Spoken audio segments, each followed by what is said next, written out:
خوش آمدید کہتے ہیں آپ کو. ہماری یہ نشست ہوتی ہے اس وقت ایک مختصر سی نشست ہوتی ہے, مختصر مگر جامع, علماء کرام کے ساتھ. جناب قبلہ مفتی اکمل صاحب اور علامہ ڈاکٹر محمد رضا داودانی صاحب, بہت شکریہ دونوں کا. مفتی صاحب یہ انیشیل کامنٹ اگر اسی خاکے سے متعلق کر دیں. یہ بہت کامن ہے ہمارے معاشرے میں نا کہ لوگ رنگ کی بنیاد پہ, قد کی بنیاد پہ, وزن کی بنیاد پہ کسی کی تعریف اور کسی کا باقاعدہ مذاق اڑا رہے ہوتے ہیں, نام رکھ دیتے ہیں اس پہ.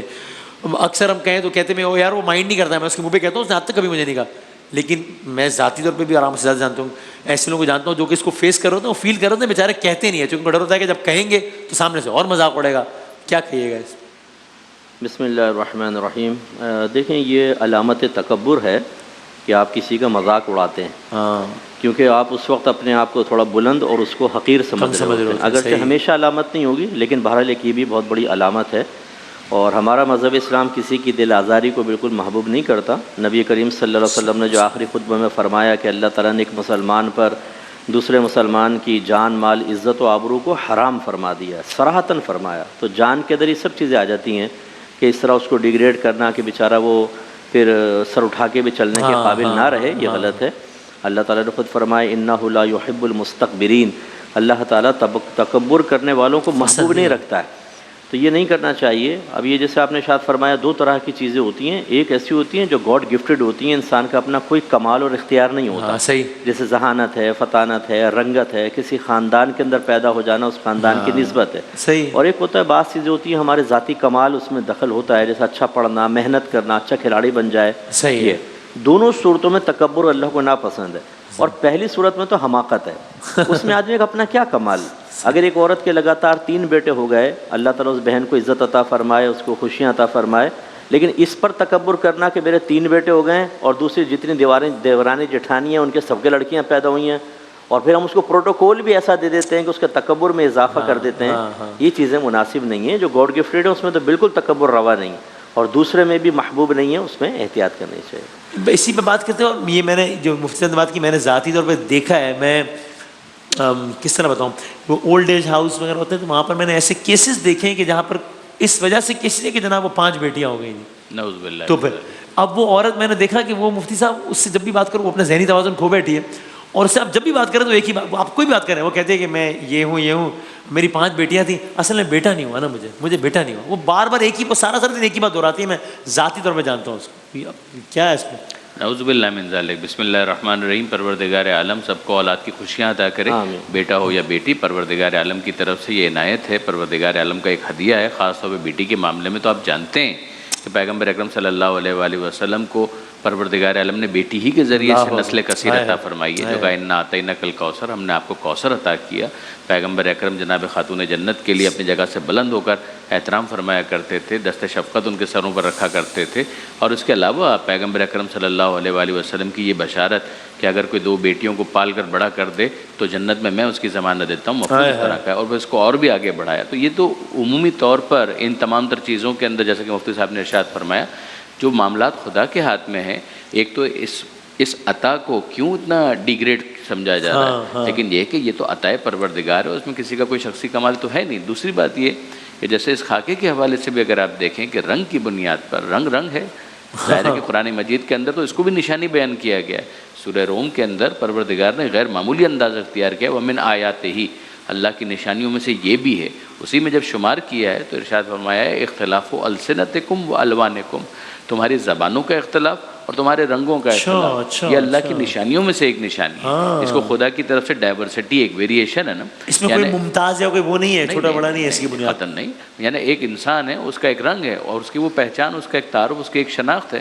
یعنی اس کے علاوہ اس کو کیا بنایا جا سکتا ہے. تو یہاں پر ذہن میں رکھنا چاہیے کہ یہ تو خدا کی نشانیوں میں سے ایک نشانی ہے. بنیادی معاملہ وہ یہ کہ ان اکرمکم عند اللہ اتقاکم, تم میں اللہ کے نزدیک عزت میں وہ زیادہ ہے جو تقویٰ میں زیادہ ہے. زیادہ پرانی بات نہیں ہے وسیم صاحب. اگر آپ انٹرنیٹ کی دنیا ہے, اگر آپ چیک کریں تو امریکہ اور ویسٹرن ورلڈ کے اندر بلیکس کے ساتھ جو اس بنیاد کے اوپر کتنا ڈسکرمنیشن تھا. ایک کلاس کے اندر جہاں بچے ہوتے تھے تو گورے بچوں کی بیٹھنے کی ٹیبل الگ ہوتی تھی, کالے بچوں کی بیٹھنے کی ٹیبل الگ تھی. زیادہ پرانی بات نہیں ہے کہ آسٹریلیا کے اندر نیشنلٹی نہیں تھی ان لوگوں کے لیے کہ جن کا کلر فیئر نہیں تھا. تو یہ تمام تر چیزیں اگر آپ عورتوں کے حقوق کے حوالے سے دیکھیں, رنگ کی بنیاد کے اوپر جو ڈسکرمنیشن کا خاتمہ ہے, جیسا بھی ہے, اس کی تاریخ وہاں پر بہت پرانی نہیں ہے، لیکن بہرحال جو اچھا کام کیا ہے ہم اس کو اپریشیٹ کریں گے۔ اسکول کے اندر خاص طور پہ ٹیچرز کو بچوں کی تربیت میں اس کا خاص اہتمام کرنا ہے کہ وہ بلی نہ کریں ان چیزوں کی بنیاد پر۔ اس کی انگلیاں کیسی ہیں، اس کی آنکھیں کیسی ہیں، اس کی گردن کیسی ہے، اگر کوئی نیوٹریشن کی ڈیفیشنسی ہے تو متوجہ کریں تاکہ ڈاکٹرز وغیرہ سے کنسلٹ کر کے اس مسئلے کو حل کیا جائے۔ مگر یہ جو فیئر کلر کے ایشوز ہیں یا کمپلیکشنز کے ایشوز ہیں اس کے بنیاد پر بلی کرنا یا آگے چل کر وہ تکبر کی طرف انسان کو لے جائے۔ زبردست، بہترین بات، بالکل صحیح، بالکل صحیح۔ سوالات کچھ ہیں جتنا دامن وقت میں گنجائش ہو ذرا چلائیے کہ ایک سوال چلے گا، مفتی صاحب جواب دیں گے انشاءاللہ۔ میرا یہ سوال ہے کہ جیسے اگر کسی مرد کو اسلام میں 4 شادیوں کی اجازت ہے تو اگر وہ 4 سے زیادہ کر لیتا ہے تو پھر اس کا نکاح کاؤنٹ ہوگا یا کیا اس صورت میں ہے؟ ٹھیک ہو گیا ہے جی، مذہب اسلام نے اجازت تو دی ہے فَانكِحُوا مَا طَابَ لَكُم مِّنَ النِّسَاءِ مَثْنَىٰ وَثُلَاثَ وَرُبَاعَ، لیکن آگے شرط بھی بیان کر دی فَإِنْ خِفْتُمْ أَلَّا تَعْدِلُوا فَوَاحِدَةً، اس پہ ہاتھ رکھ لیتے ہیں، باقی پڑھ لیتے ہیں۔ اچھا، ایک مسئلہ تو یہ ہے۔ دوسری بات یہ ہے کہ 4 بیویاں بیک وقت نکاح میں ہو تو 5واں ہمارے نزدیک باطل ہے، لیکن انہوں نے سوال تھا کہ 5 اگر کیا تو وہ کاؤنٹ ہی نہیں ہوگا، وہ کاؤنٹ شمار ہی نہیں ہوگا۔ ہاں، اور یہ ہو سکتا ہے جیسے ایک زوجہ فوت ہو گئیں تو پھر اس نے نئی شادی کر لی تو وہ بیک وقت 4 ہی رہیں، اگر لیکن ویسے کاؤنٹ کرے تو کہیں گے بھائی 5 بیویاں ہو گئی ہیں اس کی، تو یہ بیک وقت یعنی 4 نکاح میں ہو سکتی ہیں، 5واں کریں گے تو نکاح باطل ہوگا۔ مجھے آپ نے عربی کا آیت کا عربی کا حصہ پڑھا، اس پہ آپ نے کہا لوگ ہاتھ رکھ لیتے ہیں، وہ اس کا ترجمہ کیا ہے؟ فَإِنْ خِفْتُمْ أَلَّا تَعْدِلُوا فَوَاحِدَةً، پس اگر تمہیں خوف ہو کہ تم عدل نہ کر سکو گے تو ایک سے ہی کرو۔ صحیح ہے، ہاں، یہ شرط ہے کہ اور آپ اس سے اتفاق کرتے ہیں کہ لوگ کہتے ہیں کہ بھائی یہ عملاً عدل کرنا ممکن ہی نہیں ہے آج کل کے زمانے میں، تو پھر نہ کریں نا۔ نہیں میں سے پوچھ رہا ہوں کیسا بات ٹھیک ہے یہ بات؟ نہیں یا یہ ہر بندے سے ڈیپینڈ کرتا ہے پرسن ٹو نہیں، پرسن؟ غلط ہے، اصل میں اس کی تفصیل معلوم نہیں ہوتی۔ ہاں، میں ان علماء سے بھی دائرہ ادب میں رہ کے گزارش کرتا ہوں جو سوشل میڈیا پہ ترغیبیں دے رہے ہوتے ہیں، بھائی زیادہ نکاح کرو، زیادہ نکاح کرو۔ اب ایک عام آدمی کو بیچارے جس نے نہ روحانی تربیت ہے نہ اس کو مسائل معلوم ہے، آپ نے ترغیب دے دی، ہو سکتا ہے آپ خیال کرتے ہوں وہ دوسری شادی کر کے اب بیویوں کو اس سے انصاف نہیں کر پا رہا، اس سے نہیں کر رہا، وہ بچے آپس میں لڑ رہے ہیں، بیویاں لڑ رہی ہیں، سر کے بال ویسے ہی کم تھے بالکل صاف ہو گئے، تو بھائی آپ نے ترغیب تو دے دی، پوری بات تو سمجھائیں اس کو۔ تو صرف ترغیب سے نہیں ہوتا، 2 بیویوں میں انصاف کرنا بہت ضروری ہے۔ نبی کریم صلی اللہ علیہ وسلم نے فرمایا اگر ایک شخص 2 شادیاں کرے اور ایک بیوی کو معطل چھوڑ دے تو وہ بروز قیامت اس حال میں آئے گا کہ اس کے جسم کا آدھا حصہ مفلوج ہوگا۔ تو اس کیس میں عدل سے مراد کیا ہوئی؟ عدل کی ڈیفینیشن کیا ہوگی اس کیس میں؟ ٹائم آپ کے پاس نہیں ہے، ورنہ تو یہ عدل تو مطلب برابری کرنا، صحیح، لیکن بعض امور میں برابری لازم ہوتی ہے اور بعض میں نہیں ہوتی، یعنی تفصیلی موضوع ہے ہاں پورا، تفصیلی موضوع ہے، ذرا اس پہ رکھ لیں تو پھر انشاءاللہ کسی دن بات کر لیں گے۔ بالکل صحیح، اس میں آپ یعنی نقطے اور شوشے کی کمی کے بغیر اتفاق ہے، جیسا مفتی صاحب نے ارشاد فرمایا، بنیادی طور پر اس بات کو بھی جی ہاں کہ بنیادی طور پر اس بات کو سمجھنا چاہیے کہ وزن اتنا اٹھائیے کہ جتنا آپ سنبھال سکتے ہیں۔ قلت العیال احد الیسارین، 2 آسانیوں میں سے ایک آسانی خاندان کا چھوٹا ہونا بھی ہے، یہ بھی مولا علی کا ایک جملہ ہے، تو ذہن میں رکھیے ٹھیک ہے، اگر آپ سنبھال سکتے ہیں، اگر آپ اس کو نبھا سکتے ہیں تو بسم اللہ، بہت اچھی بات ہے، اگر نہیں نبھا سکتے ہیں تو پھر cut your coat according to your cloth. Right, بالکل ٹھیک، بالکل۔ جانا اگلا سوال دکھائیے گا جی۔ میرا کوشچن ہے کہ اگر نابالغ بچہ معمولی سی طبیعت خراب ہونے پر روزہ توڑ دیتا ہے تو کیا اس کا قضا لازم ہوگی؟